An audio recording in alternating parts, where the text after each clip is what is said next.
Hi everyone, টানা 3 দিন রৌদ্রের মুখ দেখতে না পেয়ে আজকে ফাইনালি রোদটা বেরিয়েছে একটু। তো সেই কারণে ছাদে চলে এলাম স্নান সেরে। আর আমার প্রচণ্ডই ঠান্ডা লেগেছে, গলা শুনে তো বুঝতেই পারছো। এসে দেখি আমার অ্যালোভেরা গাছটা আর এই গোলাপের গাছটা জলে ভর্তি হয়ে গেছিলো, জলটা ফেলে দিলাম। আর গোলাপ একটা ফুটেছিল যেটা ঝরে গেছে, আর একটা কুড়ি জাস্ট দেখা দিয়েছে, ওটাও ফুটবে।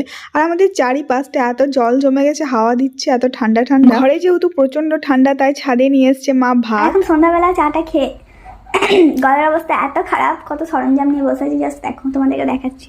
খাচ্ছি গরম জল, এটাতে ঠান্ডা জল আছে বাট এটা খাইনি, ওই যে গরম জলের জায়গাটা ওখানে রয়েছে। দেন কতগুলো ভিক্সের চকলেট আমি নিয়ে এসেছি। গলা এত খুসখুস করছে, শুতেই পাচ্ছি না, ঘুমাতে পারছি না। সেই জন্য আমরা একটু নুনও রেখেছি, নুন থাকলে মানে নুন খেলে আর কি গলাটা খুসখুস করবে না, সেই জন্য। আর বেশ ঘরটাকে একটু লাইটটা চালিয়ে এখন আমি দেখবো সিনেমা। এখানে 4 রকম ফ্লেভারের আমি ভিক্স নিয়ে এসেছি। একটা হচ্ছে জিঞ্জার, তুলসী, হানি আর মেন্থল। সবগুলোই খেতে আমার দারুণ লাগে।